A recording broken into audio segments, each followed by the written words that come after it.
नमस्कार, मैं नवीन कुमार अपने चैनल स्टूडेंट पर तमाम भाइयों बहनों का हार्दिक स्वागत करता हूं।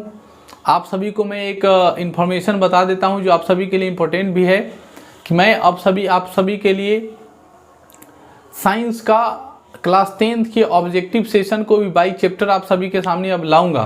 तो उसी क्रम में आज हम लोग शुरू स्टेज में मैं आपको जो पहले इन्फॉर्मेशन वीडियो दिया था उसी के आधार पे मैं आपके लिए पर डे क्वेश्चन आपके लिए लाऊंगा और ये आपके प्ले लिस्ट में जो रहेगा वो जैसे ही आप प्लेलिस्ट खोलिएगा तो आपको मिल जाएगा और वहाँ से आप इस क्वेश्चन को याद कीजिए, आप सभी के लिए इम्पोर्टेंट है।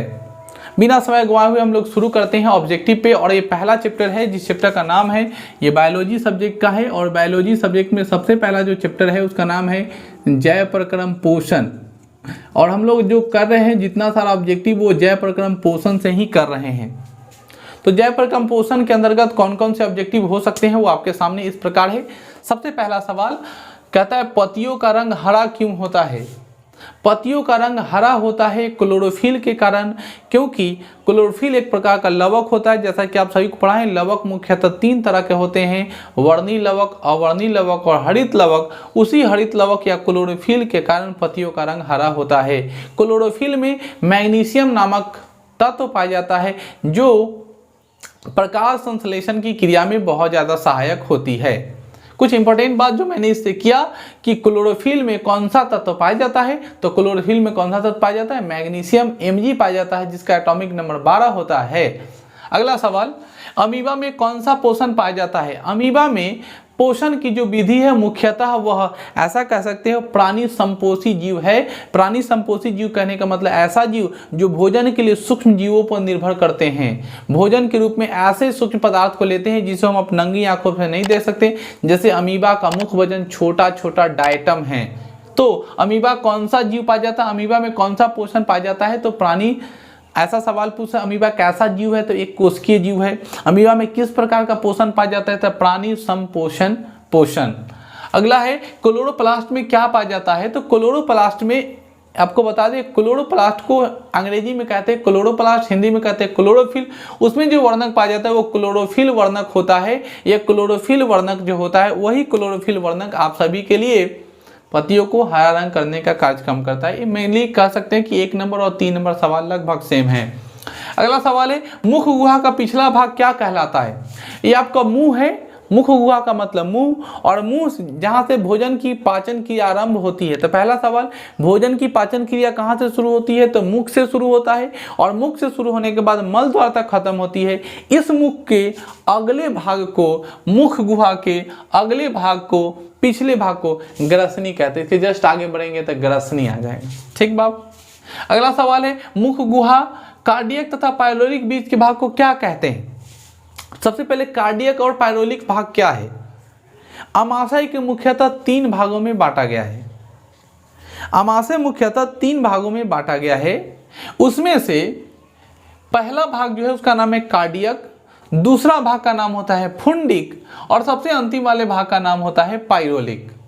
ध्यान सुनिएगा, अमाशय को 3 भागों में बांटा गया है, कार्डियक भाग, पायरोलिक भाग और पुंडिक भाग। पुंडिक भाग बीच वाले भाग को कहते हैं। यही सवाल आपसे अब पूछा है दूसरे फॉर्म में, कार्डियक तथा पायरोलिक के बीच के भाग क्या कहलाता है। कार्डियक और पायरोलिक के बीच के भाग को पुंडिक कहते हैं जो अमाशय का भाग है। तो अमाशय के तीनों भाग आपके सामने हैं, कार्डियक, पायरोलिक और पुंडिक। अगला सवाल, यकृत का भार कितना होता है। यकृत को लीवर कहते हैं, यकृत को जिगर कहते हैं। यकृत मानव का सबसे बड़ा ग्रंथि है। पहला सवाल, शरीर की सबसे बड़ी ग्रंथि का नाम क्या है, यकृत या लीवर। लीवर हमारे शरीर की सबसे बड़ी ग्रंथि होती है जो भोजन पचाने में भी अपना हमें योगदान देता है। लीवर जो है वह शरीर के अन्य अनैच्छिक क्रियाओं पर भी नियंत्रण करता है। लीवर का भार जो होता है वो 1.5 किलो होता है। इतना बड़ा कोई ग्रंथि होता नहीं है। इसलिए सवाल कहता है शरीर की सबसे बड़ी ग्रंथि का क्या नाम है, लीवर, जिगर या आप कह सकते हैं यकृत। अगला सवाल, मनुष्य के आमाशय में प्रतिदिन कितना लीटर जठर रस का स्राव होता है। मनुष्य के आमाशय के भीतर हमेशा जठर रस निकलता है जिससे भोजन में मिलकर उन जठर रस भोजन को चिकना, मुलायम या बाहर से आए कीटाणुओं पर अपना प्रभाव जमाता है जिससे भोजन पचने में काफ़ी सुविधा होती है और वो प्रतिदिन शरीर से अमाशय के भीतर लगभग 3 लीटर का स्राव होता है। अगर आप भोजन नहीं कीजिएगा तो वही जठर रस, वही हाइड्रोक्लोरिक एसिड आपके अमाशय की दीवार को क्षतिग्रस्त कर देगा, खून निकाल देगा और वैसी बीमारी को पेस्टिक या अल्सर रोग भी कहते हैं। तो आपसे सवाल पूछेगा पेस्टिक या अल्सर रोग किसके कारण होता है? तो हाइड्रोक्लोरिक अम्ल या जठर रस अधिक ज़्यादा स्राव हो जाने के कारण जब आदमी व्यक्ति अधिक समय तक भूखा रह जाता है, भोजन नहीं कर पाता है, तब उसको एक बीमारी हो जाती है अमाशय में, आमाशय में। उसको हम लोग कहते हैं कौन सा? तो वैसे बीमारी को हम लोग क्या बोलते हैं उसको? अभी कुछ बोल रहे थे, पेस्टिक या अल्सर रोग। आगे बढ़ेंगे। मनुष्य की आहार नाल की लंबाई कितनी है? मनुष्य का टोटल आहार नाल कहने का मतलब बोले तो मुख से शुरू होगा और मल द्वार तक जाता है। मुख से शुरू होगा और मल द्वार तक जाता है और पूरे आहार नाल की लंबाई कितनी है? 8 से 10 मीटर। अगला सवाल है अग्नाशयी रस में कौन कौन सा एंजाइम पाया जाता है? अग्नाशयी रस क्या होता है? अब अग्नाशय से समझिए, अग्नाशय ऐसा ग्रंथि है जो अंतःस्रावी भी है और बहिःस्रावी भी है। सवाल पूछेगा कौन सी ऐसी ग्रंथि है जो अंतःस्रावी भी है और बहिःस्रावी भी?